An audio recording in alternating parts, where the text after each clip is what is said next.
Well, hello, YouTubians. This is Mongo, the barbecue trucker.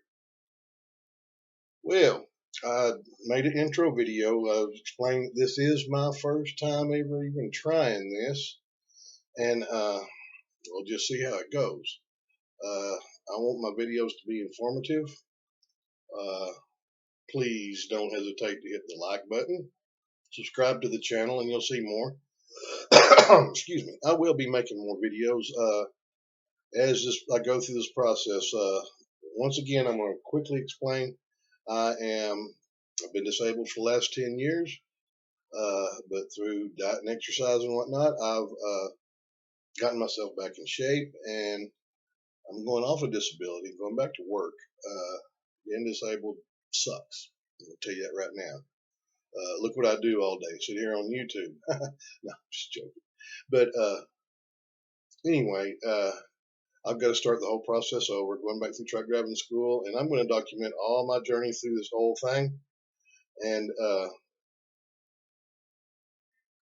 real quickly, just going to go briefly what I went over in that first video that people may not get to see.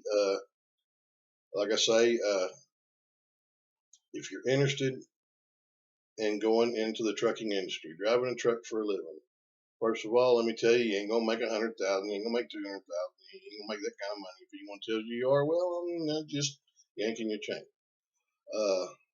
You can make decent money.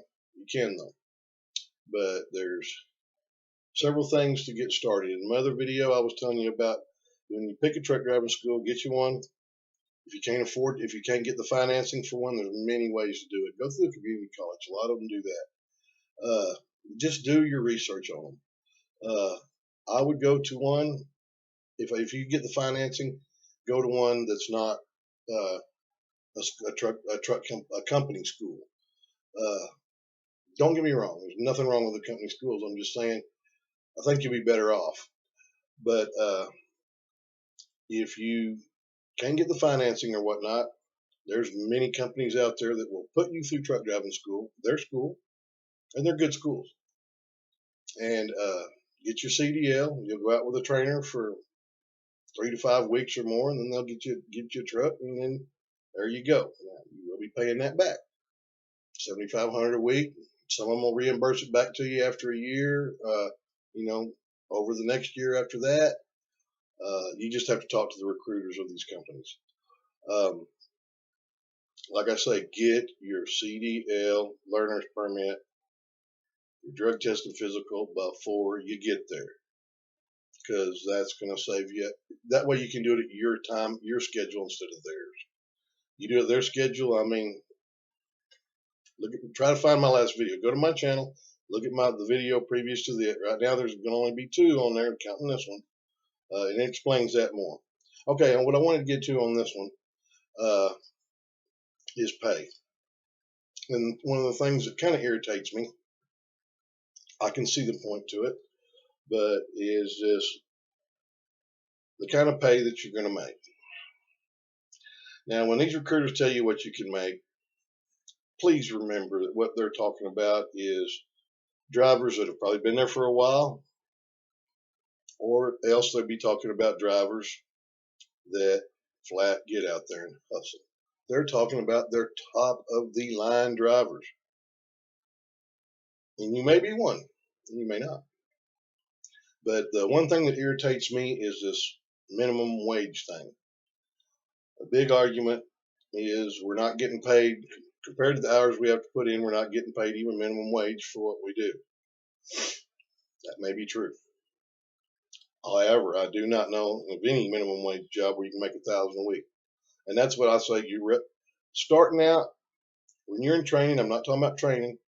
They're not going to pay you while you're in school. I mean, come on, no one gets paid while they're in school, hardly ever. And the ones that do, I don't know. I'm really investigating to it. But so when you're going to start out training, they're going to pay you X amount while you're training.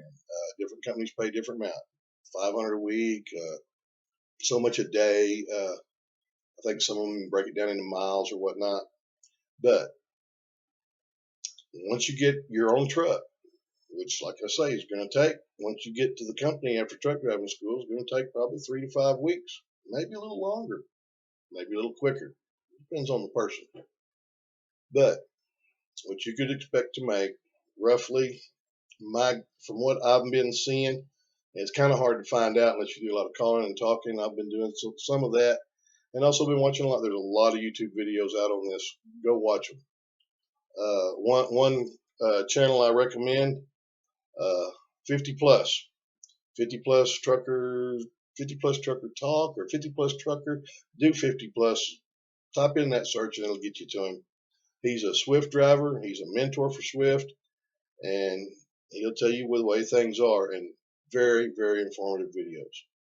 Anyway, also Red Viking Trucker. Check out Red Viking Trucker. He's knows what he's talking about, and you can learn a lot. And I mean, everybody wants to go in the industry. You're going to hear so many crap, and that's another thing. That's going to probably be another subject for another video. I may hint on it a little bit in here. Is the talk of all the truck drivers that are upset. You know, and it seems like that's all you hear. Nah, you ain't gonna make this. Nah, well, let me talk about the minimum wage thing. All right, you know, there's companies that you're working and that may pay detention pay. Well, let's say you're waiting at the dock 4 or 5 hours for a load. All right, you log that on duty, not driving, so you can get paid. Well, those 4 or 5 hours, you're not going to be able to drive that day. It's just hours gone, because there are hour recommendations. There are videos on that. I'll go into some videos on that later. I'm not going to right now. That can get very, very in depth. But basically, you have 14 hours you can work in a day legally. And if you're setting 5 of them at the dock and they're paying you minimum wage, and you could be out there, you could be in the sleeper berth and don't take the money for it, and then have those 5 hours to run, it'll all pan out when you see more videos and learn. I know you don't know a lot about what I'm talking about because you may be new to this industry, but hang on just a second. Anyway, sorry about that. Uh, you, it's just basically what you want, I guess, because it all goes down to how many miles you can run in a day and in the week period and all. And to me, I would rather be running that 5 hours, as far as rather than getting the minimum wage for detention pay. I would rather be running those hours, making it by the mile, because like that way, you know, if you do it if that happens several times a week, which it may not, a lot of loads are dropping hook. Not all of them, by far not all of them. But if that was to happen to you 3 times in a week, I mean, you know, 4 or 5 hours each time, you're looking 12 to 15 hours that you could be driving and making 35, 37, 40 cents a mile. It's kind of hard to get 40 cents a mile starting out. You can get 37 or 38 in most places. Like I say, just talk to your recruiter, recruiters from these companies, feel them out, check out other YouTube videos. But like I say, don't let yourself get caught up in the pay thing. You know what you're going to make. You will know what you're going to make. You'll be able to figure it out, and don't get caught up in this minimum wage crap. Because like I say, I don't know anyone making minimum wage working one job that's making $1,000 a week, and you can realistically make $1,000 a week when you first start out, or real close to it. And yeah, you're going to have to run, but isn't that what you're out here for? Okay, like I say, in the future videos, we're gonna make all kinds of videos. So I'll start making, you know, maybe I should write down some notes and make these a little bit better. Like I say, I am new at this. Videos will get better as we go. I'll learn to put all kinds of neat little things in them. I've already been seeing some kind of stuff about that. Excuse me. And but anyway, also topics we're going to talk about is barbecuing. Like I say, you look behind me, that's just a few of my trophies. I am a competition barbecue cook. I can pretty much answer any question you have about that and teach you how to do it. And it is very rewarding and fun. Most all the cook-offs I go to, all of them, are for a good charity. That's what I pick, like Wounded Warriors, breast cancer, anything that helps kids. That Texas thing there that is actually a trophy. It's backwards, so you can't read it, but it's from Sandy's Q for Kids. Uh, that does all kinds of good things for kids. And we got 8th place chicken, by the way, what that is. But anyway, I'm going to get off here because, like I say, I want to keep my videos around 10 minutes or so. And I'll try to make an appropriate title for this one. We'll see if we can get this thing going. Until then, man, just keep your mind in it. Don't never give up. And we will be seeing you soon. And here we go. Bye.